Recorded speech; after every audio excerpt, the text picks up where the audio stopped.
সান্যালবাড়ি ও অধিকার বাড়ির ইতিহাস। সান্যালবাড়ি ও অধিকার বাড়ি প্রায় ৩০০ বছরের পুরনো। এই পরিবারে পূর্বপুরুষরা অধুনা বাংলাদেশের রাজশাহী জেলার হাপানিয়া গ্রামে বাস করতেন। প্রায় ৯ পুরুষ আগে তারা পশ্চিমবঙ্গের মুর্শিদাবাদ জেলার সুতি থানার ঔরঙ্গাবাদ দারিয়াপুরে এসে ওঠেন। প্রথমে তারা দারিয়াপুরে ৬ মাস বসবাস করেন, এরপর দহরপাড় গ্রামে স্থায়ীভাবে বসবাস শুরু করেন। এই পরিবারের ঐতিহ্যবাহী মদনমোহন সিংহ বাহিনী মন্দিরও প্রায় একই সময়ে প্রতিষ্ঠিত হয়। এই বাড়ি ঠাকুরবাড়ি নামেও পরিচিত। পরিবারটি একসময় বিশাল একান্নবর্তী পরিবার ছিল, যেখানে ৩৫ থেকে ৪০ জনের রান্নাবান্না একসঙ্গে হতো। সাহিত্য, সংস্কৃতি ও সঙ্গীত চর্চার এক সমৃদ্ধ ধারা ছিল এই বাড়িতে, যা আজও কিছুটা হলেও বজায় রয়েছে। বর্তমানে পরিবারের অধিকাংশ সদস্য কর্মসূত্রে কলকাতা বা অন্যান্য শহরে চলে গেলেও কিছু সদস্য এখনো এই ঐতিহ্যবাহী বাড়িতে বসবাস করেন। জমিদারি ও আইনি পেশায় অবদান। এই পরিবারের অন্যতম বিশিষ্ট পূর্বপুরুষ রাধাকান্ত সান্যাল ছিলেন জমিদার। তিনি দহরপাড় গ্রামে বসতি স্থাপন করার পর জমিদারি পরিচালনা করতেন এবং পরিবারের ঐতিহ্য রক্ষা করতেন। পরবর্তীকালে তার উত্তরপুরুষ পুলিনচন্দ্র সান্যাল জমিদারির হাল ধরেন এবং একই সঙ্গে আইনজীবী হিসেবে সুনাম অর্জন করেন। বিয়ে এবং সামাজিক রীতিনীতি। এই পরিবারের বিয়ের রীতি ছিল বেশ ঐতিহ্যবাহী।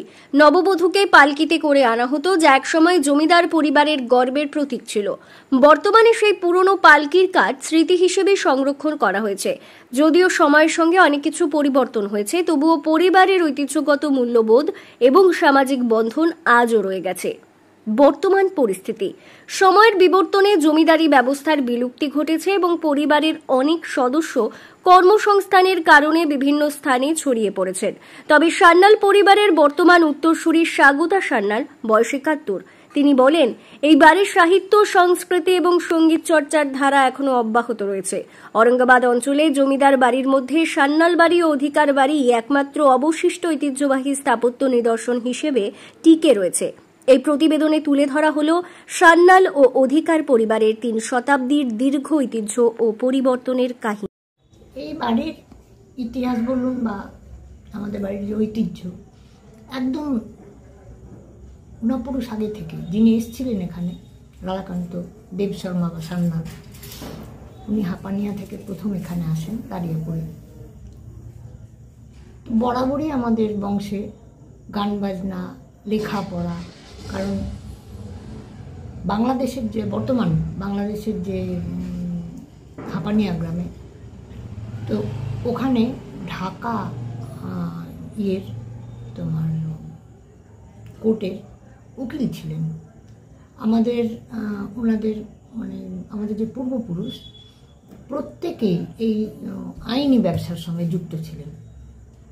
শেষ সেটা হলো আমাদের দাদুর বাবা। উনি ছিলেন, যখন ওইখানে চলে আসে, উনি ছিলেন জঙ্গিপুর হাইকোর্টের উকিল, অ্যাডভোকেট। পড়াশুনো তাদের মধ্যে আছে, এখনও সেই ঐতিহ্য চলছে, আমাদের পরম্পরাটা আছে। গান বাজনা, আমার পরবর্তী ভাইপো ভাইজিরা সব গান বাজনার সঙ্গে যুক্ত। আমার এক ভাইপো, সে রবীন্দ্রসঙ্গীতে স্টেট চ্যাম্পিয়ন হয়েছে ২১ সালে। তো আছে আমার এক ভাই বা আরও একজন, তারা সকলেই লেখাপড়া জানে। এবার লেটার নিয়ে তারা পাস করেছে। এই যে পড়াশুনো, এটা আমার দাদুর মধ্যে ছিল, আমার বংশের মধ্যে আছে। এই আর কি, পড়াশুনো, গান বাজনা, এই ঐতিহ্যটা আছেই আমাদের বংশের মধ্যে। আপাতত কেউ থাকে না এখানে, আমি একাই থাকি। সকলেই যে যার কর্মক্ষেত্রে বাইরে থাকে, পড়াশুনোর জন্য ছেলেমেয়েরা সব বাইরে। এই চলছে, আমি যতটুকু পারছি একটু যুক্ত থাকি সাহিত্য সংস্কৃতির সাথে।